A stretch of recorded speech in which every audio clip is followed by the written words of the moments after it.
132페이지요. 저당권입니다. 자, 저당권의 첫 번째, 설정 계약 당사자 했죠.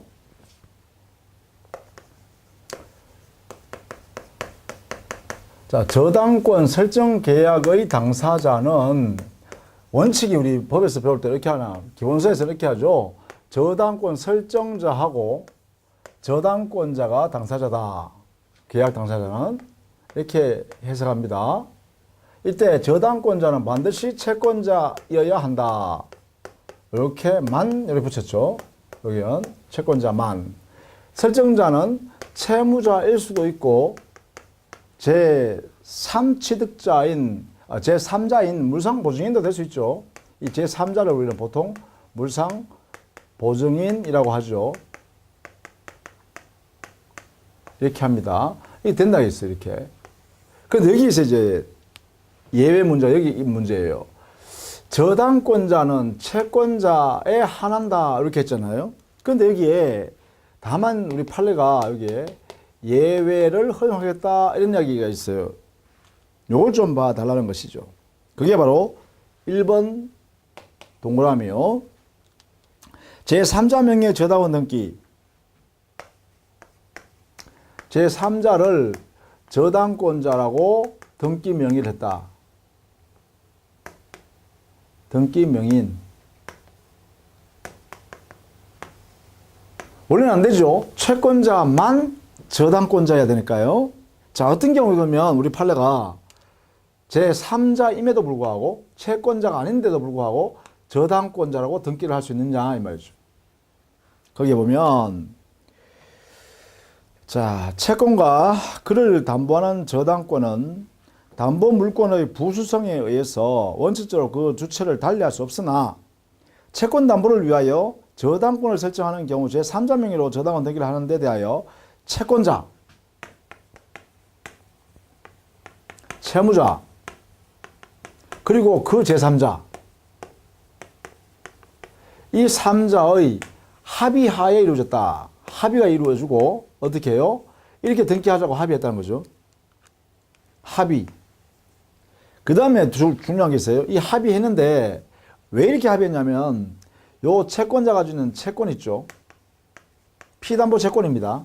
이 채권을 제3자에게 이렇게 양도하게 되고 그 다음 종국적으로 이 제3자가 그 채권을 행사할 당사자 지위 이 지위를 가지게 되는 것을 전제로 했을 때 가능합니다. 이렇게. 그래서 이게 내용이요. 채권자와 채무자 및 제3자 사이에 합의가 있었고 나아가 제3자에게 그 채권이 실질적으로 기속되었다고 볼 수 있는 특별한 사정이 있는 경우 그래가지고 제3자에게 채권이 기속된다. 이렇게 이전된다. 이렇게. 이 사람한테 넘어가기로 하는 특별한 이러한 내용이 존재할 때 그때는 등기를 아예 저당권자를 채권자가 아니라 그 지위를 갖게 되는 제3자 명의로 이렇게 등기해도 된다. 이렇게 했어요. 그죠? 그러니까 두 가지 요건이 필요하죠. 합의가 필요하고 3자 간의 합의 그리고 그 채권이 종국적으로 그 제3자한테로 이전되어서 그 제3자가 채권자 지위를 가지고 행사할 수 있는 그러한 상태가 객관적으로 존재할 때 그럴 때 제3자 명의로 저당권 등기를 해도 좋다. 이건 꼭 알아두셔야겠죠. 그 2번도 마찬가지예요. 2번도 바로 이런 뜻을 갖고 있죠. 부동산 매매 대금의 지급을 담보하기 위하여 당사자 간의 합의에 의하여 소유권 이전 등기를 매수인에게 경유하지 않은 상태에서 목적 부동산 위에 근저당권자를 매도인이 지정하는 제3자로 채무자를 매도인으로 하는 근저당권을 설정하는 경우에 이때 가능한가? 가능하다는 거죠. 이런 요건 하에서 그죠? 자, 그런 내용입니다. 그래서 요거 의미를 꼭 알아두세요. 이렇게 가능한 예외가 있다. 자, 그 다음에 2번. 피담보 채권의 범위죠.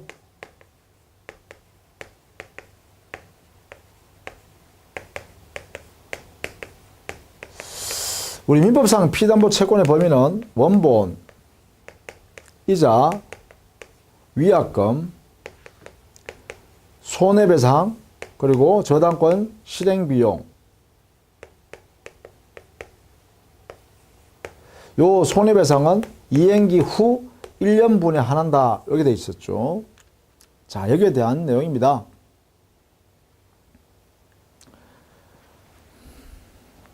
자, 1번 지문이에요. 1번 지문에 양도담보의 채무자가 양도담보권자한테, 담보권자인 채권자죠. 채권자한테 지연배상 1년분의 하나에만 나는 변제하겠다라는 이걸 주장할 수 있는가, 이런 이야기예요. 볼까요? 자, 1번 동그라미의 두 번째 줄, 저당권의 피담보 채무 범위에 관하여 민법 360조가 지연배상에 대해서는 원본의 이행기를 경과한 후 1년분의 하나여 저당권을 실행할 수 있다고 규정하고 있는 것, 이것은 지금 설명하는 건 요겁니다. 1년분에 한다는 것. 요것을 어떻게 해석할 거냐라는 거예요. 이것은 저당권자의 제3자에 대한 관계에서의 제한이며, 그랬죠. 자, 이 저당권자, 담보권자인 채권자가 제3자한테 주장할 수 있는 권리에 불과하다. 1년분에 한해서만 보장받는다는 것, 우선 변제받는다는 것, 이건 제3자에 대한 대항력이다. 제3자한테 대항하기 위해서. 요것만 인정한다는 거죠. 그러니까 2년분 연체, 3년분 연체건 이 사람들한테는 야, 나 3년분 먼저 우선 변제받아 갈게, 이런 주장을 담보권자가 못한다는 것이죠. 요 범위 안에서만 제3자한테 대항할 수 있다는 거죠. 제3자에 대한 관계에서만 이것이 규정될 뿐, 채무자가 채무자가 저당권자에 대하여 대항할 수 있는 것이 아니고, 민법 360조가 양도담보의 경우에 준용한다고 마찬가지다, 이런 말이니까 결국은 뭐 어떡하냐, 채무자는 나는 1년분에 한해서만 나는 담보 책임 질게라는 것은 이 주장을 1년분에 한한다 주장을 할 수 없다는 것입니다. 요 부분요, 요 부분, 요것은 제3자에 대해서만 요게 1년분에 한한다는 것이 효력이 발생하는 거고, 채무자가 저당권자인 채권자한테 변제할 때, 또는 양도담보권자인 채권자에게 변제할 때는 1년분에 대해서만 나는 손해배상할게, 이건 안 된다는 거예요. 전액을 다 해야죠. 이게 주장이 안 된다. 자, 요걸 꼭 알아두시라는 거죠. 그죠? 그 다음에 2번에 보시면, 근저당권 채권 최고액은 당사자의 계수적 거래관계에 생긴 채권 가운데서 담보할 한도액을 말한 것이고, 근저당권 실행비용은 채권 최고액에 포함되지 아니한다 그랬죠. 자, 우리는 여기에 우리가 360조에서 피담보 채권의 범위를 이렇게 정해놨어요. 원본, 이자, 위약금, 손해배상 1년분, 저당권 실행비용, 이렇게 딱 해놨어요. 그런데 근저당권에서의 피담보 채권으로 우선 변제받는 범위를 말하는 거죠. 근저당권의 우선 변제 범위는 어떻게 정하느냐. 이것은 채권 최고액이 바로 우선 변제받을 수 있는 범위예요. 이건 등기하죠. 등기상에 등기되어 있는 채권 최고액에 대해서 우선 변제받는다는 거예요. 자, 여기에요. 채권 최고액에 보통의 저당권에서 피담보 채권, 여기서 채권 최고액이 안 들어가는 게 있어요. 이게 안 들어가요, 이게. 저당권 실행비용은 여기에 들어가지 않는다. 산입되지 않는다는 거예요. 산입되지 않는다. 산입 안 된다. 우리 판례가 이렇게 하고 있죠. 이거 알아두셔야 돼요. 자, 그 다음에 3번에요. 거기 보시면 역시 근저당권에서 썼어요. 채권액이 피담보 채권액이 확정됐는데 그 확정된 채권액을 보니까 등기가 되어 있는 채권의 최고액, 등기상에 되어 있는 채권 최고액, 이 최고액을 초과한다. 이게 크다는 거예요, 초과. 예컨대 등기부에 있는 채권 최고액이라는 근저당권의 최고액은 5억이라고 등기가 되어 있어요. 그런데 나중에 확정해 보니까 거래 과정에서 발생한 채권액을 확정해 보니까 예컨대 7억이다. 이렇게 돼서 초과되면 어떻게 될까? 여기에 관한 문제입니다. 그것이 3번인데요. 만약에 채무자인 근저당 설정자 이 사람은요 7억 전액의 변제가 있어야 당해 근저당권을 등기를 말소할 수 있어요. 이게요. 그런데 만약에 물상보증인이거나 제3취득자일 때는 이거 5억이죠. 최고액 5억 최고액만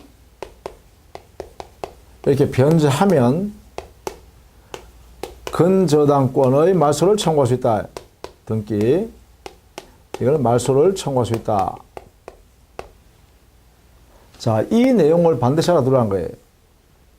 우리 법원이 판단하는 기준입니다. 이렇게. 자, 그 다음에 3번의 목적물의 범위인데요. 목적물의 범위에 관해서는요, 우리 민법에는 저당권 행사에 있어서 목적물 범위 이렇게 해서 목적물은 당해 부동산뿐만 아니라 부합물 종물에 당연히 미친다. 과실은 압류 후에만 효력이 미친다. 이랬죠. 저당 목적물의 범위. 물의 범위는 당해 부동산 당연히 미치죠. 저당권이요. 두 번째, 이 당해 부동산에 부합된 물건 미칩니다. 종된 물건 미칩니다. 이 종된 물건의 이론에 근거해서 종된 권리에도 저당권이 미친다.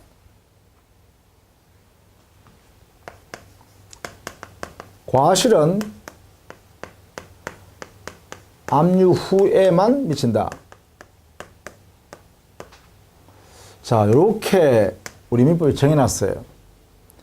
그래서 우리가 부합물인지 종물인지 종된 권리인지 이걸 정리하는 거죠. 부합물은 당해 부동산의 일부가 되어버리는 거죠. 또는 구성 부분이 되어버리는 것을 말해요. 이 종물은 독립물로서 객관적 편익을 증대시켜 주는 거죠. 이 당해 부동산에 객관적 편익을 증대시켜 주는 독립물을 말합니다. 그러니까 이거는 구성 부분에서 합체돼 가지고 하나가 돼 버리는데 종물은 독립물로 존재한다는 것이죠. 이렇게 여기 그러한 내용이 종된 권리에도 그대로 유추 적용을 합니다. 이렇게 종물에 저당권이 미친다라고 하는 것은 종된 권리에도 저당권의 효력이 미친다 이렇게 해요. 다만 과실에 있어서만은 여기 과실이란 것은 천연과실, 법정과실, 준과실 다 포함하는 과실이고요. 그것을 압류하게 되면 그때부터 효력이 미친다 이렇게 했어요. 자, 이런 것을 가지고 문제를 풀어보면 되는데, 자, 1번 지문요. 건물에 대한 저당권이 실행되어 경락인이 건물의 소유권을 취득한 경우, 자, 건물 소유권을 부동산이죠. 거기에 저당을 설정했다가 당해 경락인이 경락받았다. 그러면 건물 소유권을 취득했겠죠. 이럴 때 건물 소유를 목적으로 하는 토지 임차권, 토지 임차권이 바로 여기에 해당되죠. 건물 소유권을 도와주기 위해서 토지 임차권이 있었다. 그럼 이 토지 임차권이 뭐냐? 바로 종된 권리다 이 말이죠. 건물 소유권의 종된 권리로의 성질을 갖는다. 그럼 여기에 저당권이 이렇게 있었다면 이 저당권 여기에도 미친다. 이렇게 되겠죠? 이렇게도 미친다. 여기도. 그러니까 저당권의 경매에서 여기에 경락인이 건물 소유권 취득하면 임차권도 함께 취득합니다. 이렇게 이것을 의미합니다. 자, 이렇게 정리를 해 두시기 바랍니다. 그 다음 2번. 건물에 대한 저당권의 효력이 그 건물 소유를 목적으로 하는 지상권. 여기도 뭐예요? 건물의 소유권을 사용 수익을 원활하게 하기 위해서 토지에 대해서 지상권을 건물 소유자가 가지고 있게 됐다라고 하면 이 토지에 대한 지상권에 대해서도 저당 효력이 미친다. 그죠? 똑같습니다. 여기에 저당권을 이렇게 설정했다면 이 저당권은 지상권도 여기도 미친다. 왜? 종된 권리이기 때문에요. 이렇게 해서 하는 거죠. 그러면 여기에서 경매를 통해서 저당권자로부터 경락을 받은 경락인이 있으면 경락인은 건물 소유권만 취득하는 게 아니라 지상권도 함께 취득했다. 이러겠죠.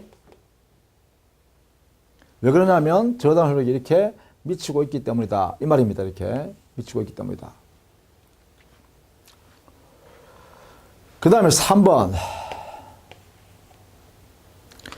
증축 부분과 저당권의 효력이었는데 건물이 증축된 경우에 증축 부분이 본래 건물에 부합되어 본래의 건물과 분리하여서는 전혀 별개의 독립된 물건은 종립물로서 효력을 갖지 않는다면 이랬죠. 그럼 뭐예요? 건물에다가 건물 소유권에 여기에 건물에 증축 부분이 있는데 이 증축 부분이 독립성이 없다는 거 아닙니까? 독립하지 않고 뭐가 됐다는 거예요? 그러면 당연히 이 건물의 일부가 됐다는 거 아닙니까? 일부. 이렇게 됐죠. 그럼 뭐예요? 바로 부합물이죠. 부합물이었다면 이렇게 되겠죠. 이 건물 소유권의 저당권을 이렇게 설정했다는 것은 이 저당권은 어디에까지 미친다. 그래요. 정축 부분인 부합물에도 저당 효력이 이렇게 미친다라고 해야겠죠. 원칙적으로 그죠? 이걸 바로 부합물이기 때문이다. 이게 되겠네요. 이때 여기에 있는 부합물, 종물, 종된 권리 등은 그죠? 이것은 저당권 설정 전후를 불문한다. 그죠? 전에 만들어졌던 후에 만들어졌던 묻지 않고 이 원리를 적용하고 다만 이 규정 부합물 종물의 저당 효력이 미친다라는 이 규정은 임의 규정이기 때문에 당사자가 별도의 약정을 하더라도 유효하죠. 임의 규정이니까. 달리 정할 수 있다 이 말이지. 즉 부합물과 종물의 저당권 효력이 미치지 않는다. 이렇게 정할 수도 있다는 것입니다. 그걸 우리는 뭐라 하냐? 임의 규정이다. 이렇게 하죠. 임의 규정이다. 자, 이런 내용들을 함께 정리해 두시면 좋겠다. 그 다음에 일괄경매입니다. 일괄경매. 우리 민법에요.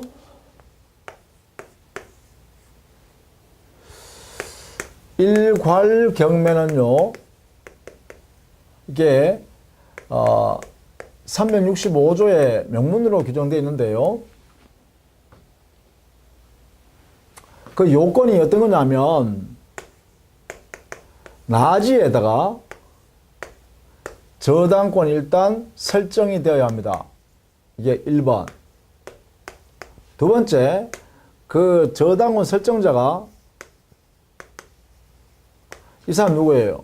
바로 당의 토지의 소유자죠. 소유자가 그 지상에다가 건물을 신축해야 합니다. 자, 건물을 신축하는 순간에 이 건물 소유권은 지상권 설정자가 소유권을 취득하는 거죠. 원시 취득. 이런 상태에서 경매할 때요. 경매권 행사할 때는 저당권자한테 두 개의 권리를 허용하겠다는 거예요. 토지만 경매하는 것도 있고, 이게 경매도 가능하고요. 이것도 인정하고요. 토지와 함께 건물을, 이것을 일괄해서 경매하는 것도 가능하다는 거예요. 이것을 선택할 수 있다는 거죠. 이렇게요. 토지만을 경매했을 때는 그 신축한 건물은 철거해야 합니다. 철거해야 돼요. 그렇죠? 또 토지와 건물을 일괄 경매할 때는요, 이때는 법원이 동일인에게 경매시킵니다. 경락시킵니다. 동일인에게. 다만 이 일괄 경매권이라는 것은 중요한 게 뭐냐? 바로 이게 저당권자의 권리이지 의무는 아닙니다. 의무는 아니다. 권리이다. 그래서 이걸로 행사하든 자유롭게 선택할 수 있다. 이렇게 표현하는 거예요. 그래서 자유롭게 선택할 수 있다. 자, 일괄 경매했을 때는요, 토지 대금에 대해서는 우선 변제를 받을 수 있겠죠. 여기서부터는. 그러나 건물 대금에 대해서는 우선 변제적 효력이 없겠죠. 당연히. 왜냐하면 저당 목적물이 어디예요? 나지인 토지를 대상으로 해서 저당을 설정했잖아요. 그죠? 따라서 저당 목적물은 토지이기 때문에 토지로부터는 우선 변제받을 수 있지만 건물 대금에 대해서는 우선 변제를 받지 못한다. 이렇게 해야 논리적이겠죠? 자, 여기서요. 만약에 여기에 건물을 신축한 자가 말이죠. 만약에 토지 지상권자가 신축했다가 다시 그 건물을 저당권 설정자에게 양도한 경우, 그럼 이때도 마찬가지죠. 이 상태죠. 저당권 설정자인 토지 소유자가 건물 소유자로 존재하겠죠. 동일하게 이렇게. 이런 경우요. 이런 경우에도 일괄 경매가 가능해요. 그래서 결국은 어떻게 하냐면 일괄 경매를 인정할 때는요, 토지 소유자와 건물 소유자가 동일인으로서 저당권 설정자인 토지 소유자가 건물 소유권을 가지고 있는 상태라면 일괄 경매를 허용한다. 이런 의미예요. 이것을 지금 이 판례에서 쭉 나타내고 있는 거죠. 거기에 동그라미 1번 보시면 민법 365조에 기한 일괄 경매 청구권은 저당권 설정자가 건물을 축조하여 소유하고 있는 경우에 하나는지 여부 했는데 그렇지 않다. 그죠? 이런 경우도 된다는 거죠. 이렇게. 지상권자가 건물 신축한 후에 건물을 설정자에게 양도하여 저당권 설정자가 소유권을, 건물 소유권을 보유하고 있다면 일괄 경매권 행사가 가능하다. 그렇죠? 그래서 제한적으로 인정한다. 그렇게 됐죠? 그 다음에 그게 그 내용이 바로 2번 동그라미 보시면 적극적으로 그 내용을 설명해 두었습니다. 저당권 설정자로부터 저당 토지에 대한 용의권을 설정받은 자에 의하여 축조된 건물의 소유권을 저당권 설정자가 취득한 경우에는 일괄 경매 청구가 허용된다. 이렇게 해석해야 되죠. 이렇게. 그래서 인정한다는 것이죠. 자, 이렇게 정리를 좀 해두시고 3번의 경우 좀 볼까요? 3번. 소유자가 토지와 그 지상 건물에 대하여 공동저당권을 설정한 후 구 건물을 철거하고 건물을 새로 신축하여 소유하고 있는 경우에는 저당권자는 당해 토지와 그 신축 건물을 일괄해서 경매를 청구할 수 있다. 이렇게 되겠죠. 자, 이게 토지와 건물의 소유자가 모두 갑이다. 그리고 토지에 또 건물에 각각 저당권을 을이라는 사람한테 돈을 빌려 쓰면서 저당권 1번 저당권 1번 저당권 각각 이렇게 설정해 줬다. 그럼 이때는 여기에는 을이라는 사람은 공동 저당권자가 됩니다. 이렇게. 이후에 당해 건물을 멸시했다라고 하면 건물 철거, 철거를 하게 되면 이 1번 저당권은 소멸해 버립니다. 당의 목적물이 이 세상에 없어졌으니까요. 1번 저당권 소멸합니다. 자, 그리고 나서 이 건물을 갑이라는 사람이 다시 돈을 빌렸으니까 신축했어요. 신축자 갑. 이렇게 되겠다. 자, 이런 경우에는 만약에 이 공동저당권자가 경매하는 것은 경매. 당연히 첫 번째 토지만 경매하는 거 가능하죠. 경매 시. 두 번째는요. 자, 보세요. 토지 위에 저당권을 설정했어요. 그런데 이 토지 위에 저당을 존재하는 이 시점은 건물이 철거되어서 없는 상태죠. 그 이후에 건물이 저당권 설정자가 건물을 신축했죠. 그리고 동일인 상태로 존재하죠. 동일인 소유자로. 그렇다면 토지와 그 신축 건물을 이렇게 일괄해서 경매할 수 있다. 이걸 설명하려고 하는 거예요. 이거. 이런 경우도 된다라는 것이죠. 이런 경우도. 그죠? 자, 이것을 이제 여러분이 잊으면 안 되겠다라는 것이에요. 만약에 여기서 토지만 경매하면 어떻게 된다 했죠? 신축한 건물은 철거해야 된다 했죠? 이렇게 해야 된다겠습니다. 이렇게. 자, 이렇게 정리를 좀 해주시면 되겠고요. 물상대위. 물상대위에서는요, 우리 민법에 질권의 물상대위라는 342조에서 질권 파트에서 규정을 해두고 이 342조의 질권 파트에 있는 이 물상대위 제도를 저당권에도 그대로 준용하고 있습니다. 민법 370조에서요.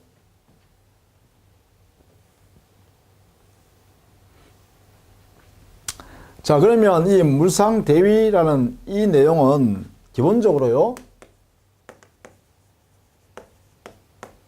성질은 당의 담보물권의 우선 변제적 효력, 이 효력을 유지시키기 위해서 만드는 성질입니다. 그죠? 그래서 저당권에도 우선 변제적 효력이 있으니까 당의 저당물의 멸실, 훼손, 공용 주인 수로 인하여 다만 설정자가 가치 변형물인 권리를 취득하게 된다면 그 권리에 대해서 물상대위권을 행사할 수 있다는 거죠. 이때 물상대위성에서 물상대위권을 행사하기 위해서는 행사하기 위한 요건으로서는 반드시 하나가 있습니다. 당의 가치 변형물인 권리가 지급 인도되기 전에 지급 또는 인도되기 전에 압류를 하여야 합니다. 압류해야 됩니다. 이게 이제 우리 물상대위권 행사하기 위한 요건으로서 절차적 요건으로서 반드시 요구하고 있습니다. 반드시요. 지급 인도하기 전에 당의 그 가치 변형물인 권리를 압류해야 한다. 압류. 다만 이 압류는요. 우리 민법 여기 판례에다 보겠습니다만 판례에서 압류는 반드시 여기 있는 저당권자인 채권자가 해야 하는 것이 아니에요. 반드시 저당권자인 채권자만 압류해야 되는 건 아니에요. 기타 일반 채권자가 압류해도 무방해요. 왜냐하면 이 압류란 것은 가치 변형물인 그 권리를 특정하기 위해서 그렇습니다. 저당권 설정자가 가지고 있는 재산 중에서 당의 저당 목적물이 가치가 변형돼서 나온 권리라는 것을 특정하기 위해서 압류하는 것이에요. 그러니까 저당권자인 채권자가 압류를 하든 아니면 일반 채권자가 압류를 하든 다 좋다는 것이죠. 그러면 뭐 할 수 있다? 물상대위를 행사할 수 있다. 이렇게 되겠죠? 이렇게 지급 인도되기 전에 압류하였어야 합니다. 자, 이것이 첫 번째 견해 135페이지에 있는 제일 밑에 있는 거요. 거기에 보면 다섯 번째 줄이에요. 물상대위의 목적이 되는 금전기타 물건의 특정성을 유지하여 제3자에게 불측을 손을 입히지 아니하려는 데 있는 것이다. 압류란 것은. 여기 압류의 의미예요. 압류는 바로 특정하기 위한 것이다. 특정하기 위해서 압류하는 거다. 이 의미입니다. 의미. 특정하기 위한 것이다. 그렇기 때문에 마지막 세 줄입니다. 저당 목적물의 변형물인 금전 기타 물건에 대하여 이미 제3자가 압류하여 그 금전 기타 물건이 특정된 이상 저당권자는 스스로 이를 압류하지 않고서도 물상대리권을 행사할 수 있다. 요 이야기죠.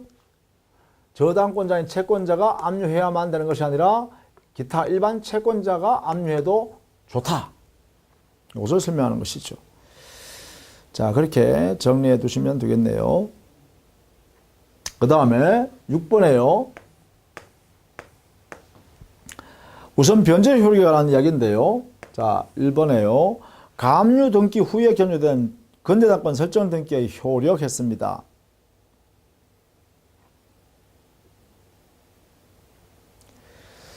자, 먼저 가압류 등기가 먼저 되고 나중에 건재당 설정 등기가 마쳐진 경우에 과연 배당 관계는 어떻게 되는가 이런 이야기죠. 자, 건재당권자는 선순위의 가압류 채권자를 우선할 수는 없죠. 우선 변제받을 수는 없어요. 그죠? 그러면 어떻게 하냐? 그러면 이때는 이렇게 되겠죠. 가압류 채권자가 있다. 가압류 채권 등기부상에 이렇게 해놨더라 말이죠. 이거 채권자가 만들어진 후에 건저당권자가 건저당권을 취득했다. 설정했다. 후에 설정했다 이 말이죠. 그러면 어떻게 하느냐 말이죠. 그러면 이 건저당권자는 가압류 채권자보다 먼저 받을 수는 없다는 거예요. 이럴 때는 이 두 사람이 뭐예요? 동순위로 변제받는다라는 것이에요. 가액 비율로 채권 비율로 받아간다. 뭐 이런 이야기입니다. 요거 핵심이네요. 1번. 이렇게.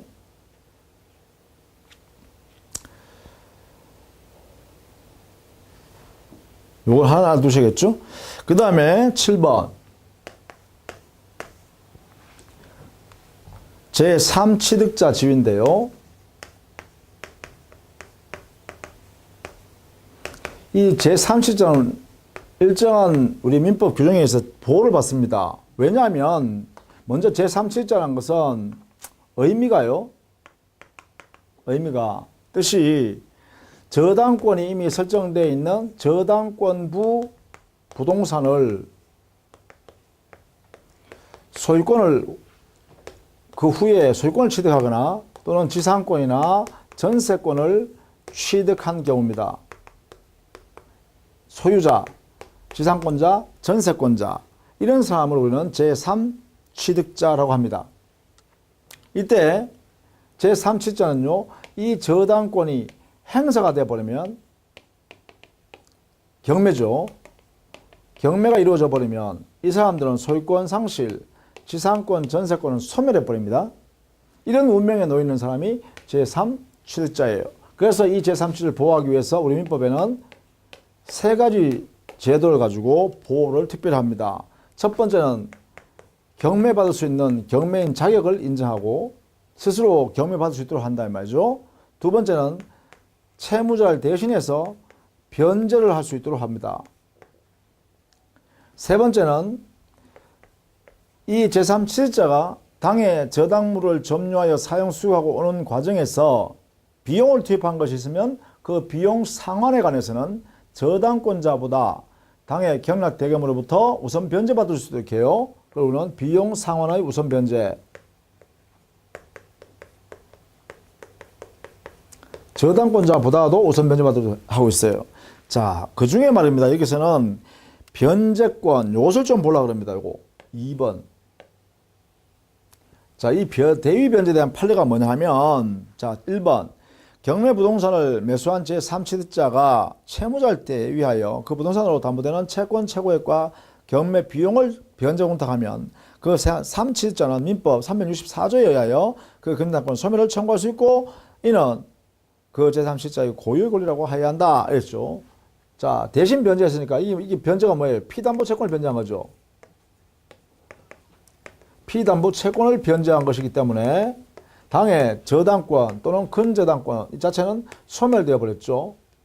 이렇게 이런 내용이 바로 첫 번째 있다라는 것입니다. 당연히 근저당권, 변제, 피담보 채권이 변제됐으니까 저당권이 있을 수 없잖아요. 이거는 민법 187조에서 등기 말소 따지지 않고 이미 근저당권, 저당권은 소멸했다 이렇게 된 거죠. 자, 이걸 첫 번째. 두 번째, 2번. 저당 부동산의 제3실자가 근저당 채무 변제를 인하여 가지는 저당권 소멸 청구권은 고유의 권리다. 자, 같이 넣어야죠. 그죠? 대신 변제했으니까 없애라. 왜? 이 사람들은 자기 권리를 보호받기 위해서요. 그죠? 그 다음에 3번. 제3실자의 변제 가능 시기는 언제냐? 자, 대의 변제하는 거니까.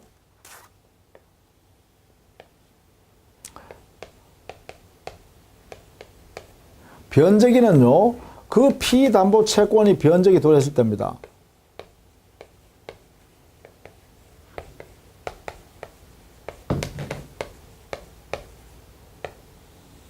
변제기 도래해야 변제할 수 있습니다.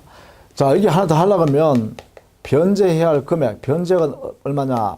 이것은요, 우리 민법 360조에 있는 피담보 채권 범위입니다.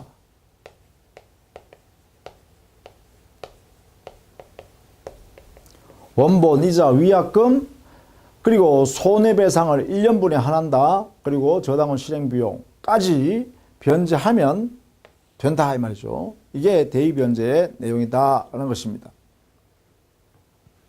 자, 그 다음에 8번 저당권 설정자의 물상보증인으로부터 저당 부동산을 취득한 제3취득자가 저당권 실행됨으로 소유권을 상실한 경우에 채무자에 대하여 구상권이 인정되는가? 라는 것입니다. 8번. 결론부터 말하면 이 구상권은요, 물상보증인이 구상권을 가질 수 있어도 제3취득자가 직접 채무자한테 구상권은 존재하지 않는다. 이런 이야기예요. 8번. 예컨대 이거죠. 갑이라는 자가 채무자입니다. 1억을 빌렸어요. 그런데 여기에 을로부터 그리고 여기에 저당권을 설정받았는데 저당권은 병소유 건물에다가 이 소유권에다가 저당을 설정했어요. 그러면 이 병이라는 사람은 물상 보증인이 되겠죠. 이렇게. 갑은 채무자, 병은 물상 보증인. 자, 이런 상태에 있다가 병이 만약에 정한테 당의 목적물을 소유권을 양도했다라고 하면 그러면 이것은 소유권이라는 것은 어떻게 되냐? 이 소유권에는 저당권이 이렇게 설정되어 있는 채로 양도되는 거죠. 그럼 이 사람은 뭐예요? 제3취득자가 되겠죠. 왜냐하면 부동산 저당권이 설정되어 있는 부동산을 양수한 소유권 취득한 사람이잖아요. 그죠? 자, 이런 경우에 만약에 채무자가 변제를 하지 않는다 이 말이죠. 이 채무를 1억 원을 변제를 안 하면 결국은 이 저당권은 여기에 저당권이 이렇게 붙어 있으니까 제3취득자 소유 부동산 이것을 경매해 버리죠. 경매해서 이렇게 경락인이 가져가 버립니다. 소유권을. 경락인이 소유권 가져가 버려요. 그러니까 여기는 제3취득자는 소유권을 상실해 버립니다. 상실하게 되면 이 정이라는 사람은 병에 대해서 담보권, 매도인 담보책임, 이 담보책임 이렇게 물어야 되죠. 매매계약 이렇게 했으니까. 그렇죠? 이 두 사람 사이가 당사자니까 정은 병에 대하여 이렇게 책임 물을 수 있어야 돼요. 이렇게 묻는 게 아니다 이 말이죠. 왜냐하면 이게 제3취득자하고 여기는 채무자와는 아무런 관계가 무관하죠. 무관. 아무런 관계 없다는 거예요. 그러면 이 사람은 그러면 물상보증인은요. 그래요. 물상보증인은 이 채무자의 채물 변제가 있지 않으면 자기가 채무를 변제하게 되기 때문에 이 사람은 자기 재산으로 변제했으니까 여기는 구상권이 이렇게 있겠죠. 이렇게 해요. 그래서 물상보증인이 채무자의 변제가 없으므로 자기의 재산이 양도 처분되었다. 경락받아서 어디 돈을 받아 나갔다 하면 이 물상보증인이 채무자에 대하여 구상권을 행사할 수 있을 뿐이다. 이렇게 되겠죠. 여기는 안 된다. 이렇게는. 요 부분을 물어보는 것입니다. 자, 이것도 조심해야 됩니다. 물상보증인의 책임과 제3지자의 책임은 다른 것이다. 법적으로는. 그죠? 자, 그 다음에 9번. 이 9번에 관해서는 공동저당권자에 있었어요. 후순위 담보권자와 물상보증인의 관계에 있는데, 여기는요, 공동저당에서 20배당 할 경우에요. 순차배당이라 하기도 합니다. 순차배당을 할 경우에 이때 만약에 공동저당권에서 물상보증이 존재한다. 그리고 공동저당권자가 선순위가 되고 여기에 후순위의 담보권자가 있다. 그렇게 되면 여기에 있는 물상보증인과 후순위 담보권자 사이에서는 충돌이 생긴다. 이해관계가 생긴다. 이해충돌. 이게 발생한다. 이런 이야기입니다. 이렇게.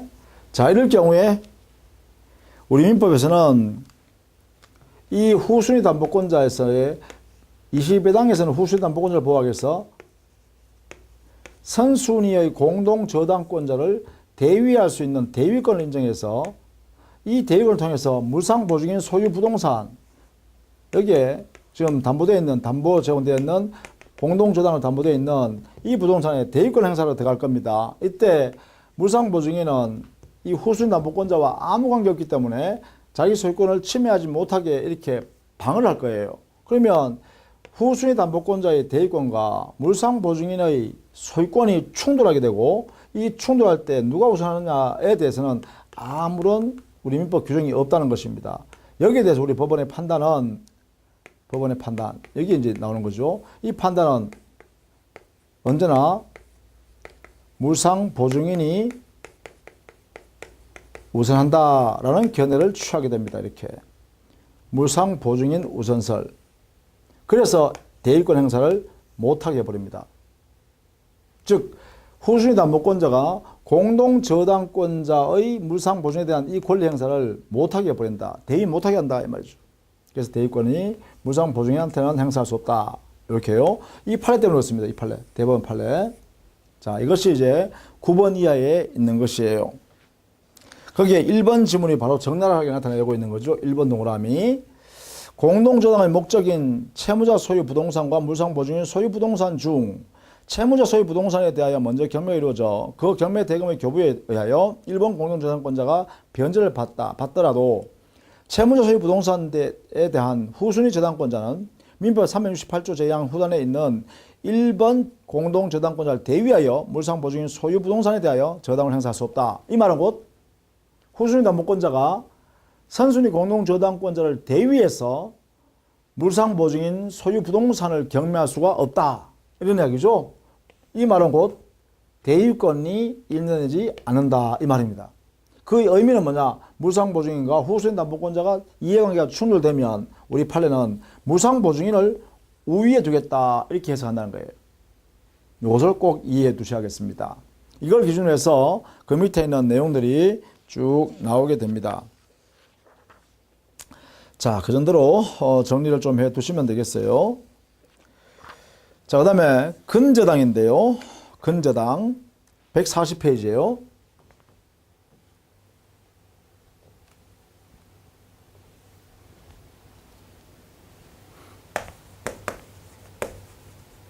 자, 근저당에서는요, 먼저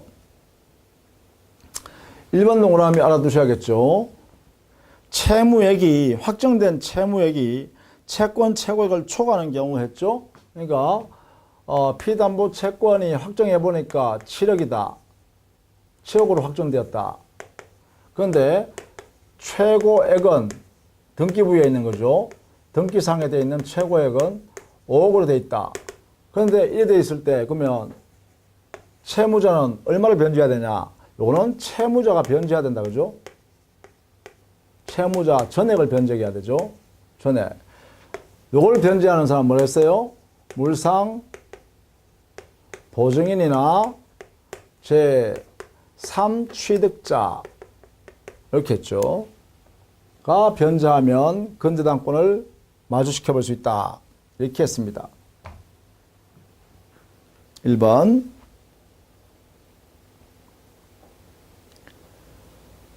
그 다음 2번요. 2번은 피담보 채권 확정되는 시점입니다.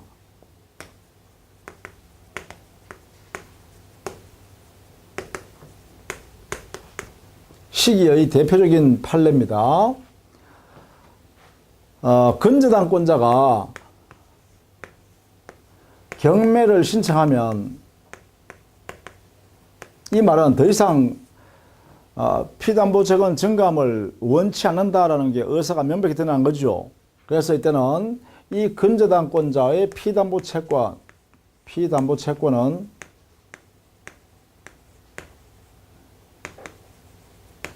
확정은 언제냐 이렇게 물으면 바로 요 신청 당시입니다. 신청 시에 확정됩니다. 이렇게 돼요.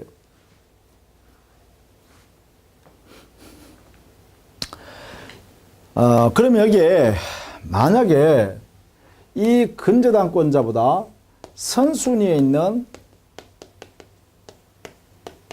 근저당권자의 피담보 채권은 언제 확정되냐 이걸 물어보겠죠. 확정시 이렇게요. 자, 이럴 경우에는 당해 이 근저당 후순위 근저당권입니다. 그죠? 그러면 후순위 근저당 경매 신청했으니까 이것이 경매 절차가 진행되겠죠.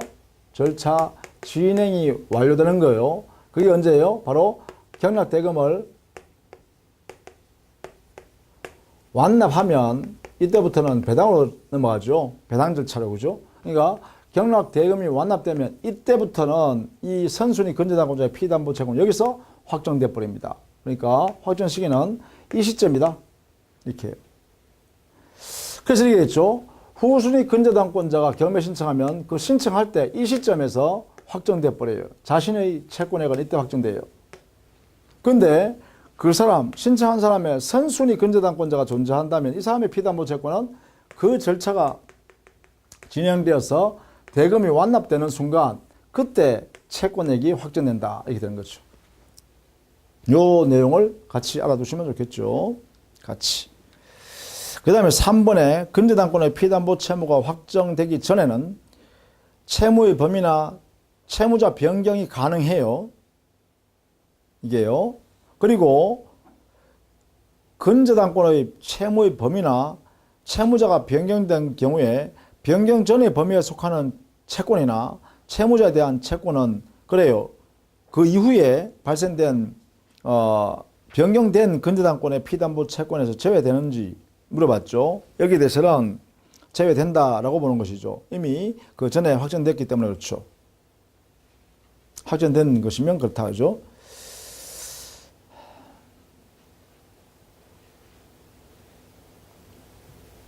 그 다음에 4번 동그라미 근저당권의 확정과 피담보 채권의 변경 확정 가부했는데 근저당권 확정되는 것은 요거 알아두시면 좋습니다. 요거 두 가지. 이게 가장 시험에 잘 나오는 거예요. 피담보 채권 확정은 이렇게 된다. 요거 두 개는 꼭 알아두시기 바랍니다.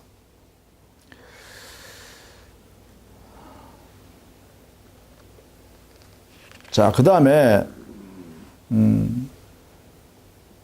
6번과 7번 동그라미도 여기에 관련해서 보시면 되겠어요.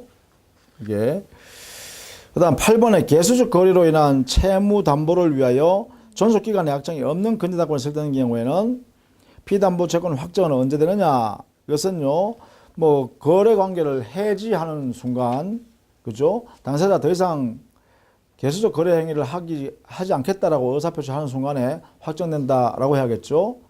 이게 그래서 우리가 142페이지 제일 위에 가면 그 거래 관계가 종료됨으로써 확정된다 이렇게 돼 있어요. 그죠? 그죠? 그래서 그 거래 관계가 종료되는 시점에서 바로 피담보 채권이 확정됩니다. 그 다음에 9번에요. 9번 존속 기간이 정함이 있는 경우에 이때도요. 결국은 당사자 사이에 거래를 계속할 의사가 없는 경우에는 피담보채권이 확정된다 이렇게 봐야죠. 존속기간이 존재한다 하더라도 당사자가 거래 계속할 의사가 없으면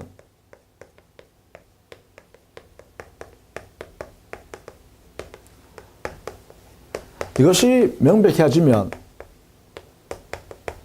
더 이상 피담보채권 증감 변동의 의미가 없다 이 말입니다. 그래서 이때가 피담보채권이 확정된다 이렇게 해서 하는 거예요. 그렇게 전을 좀 해주시면 되겠죠. 예컨대 기본적 거래관계를 해지한다든가 이렇게 해서 더 이상 거래하지 않겠다 이렇게 하고 돈 주라 안 줄래 나 경매 신청한다 이렇게 할 때 받는 거죠. 뭐 그런 내용으로 여러분이 해석해 주시면 되겠다라는 것입니다. 이렇게 했어요. 그냥 건재당권에 관한 이야기를 마무리하고요. 보통 건재당권도 반드시 등기를 해야 되죠. 이때 등기에 반드시 해야 될 필요적 등기 사항이 있어요. 필요적 사항. 그 대표적인 것이 어떤 거냐면 건저당이라는 취지를 등기부에 나타나 있어야 돼. 건저당 취지 등기.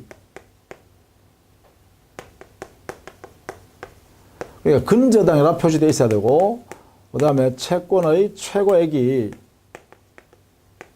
반드시 등기되어 있어야 합니다. 그죠? 절대로 없어서는 안 되는 내용이죠. 절대로 없어서는 안 될 내용. 그리고 채권 최고액은 우선 변제 범위라고 했어요. 우선 변제받을 범위. 뭐 한도 해도 되고요. 범위 해도 좋습니다. 이렇게 정리합니다. 오케이.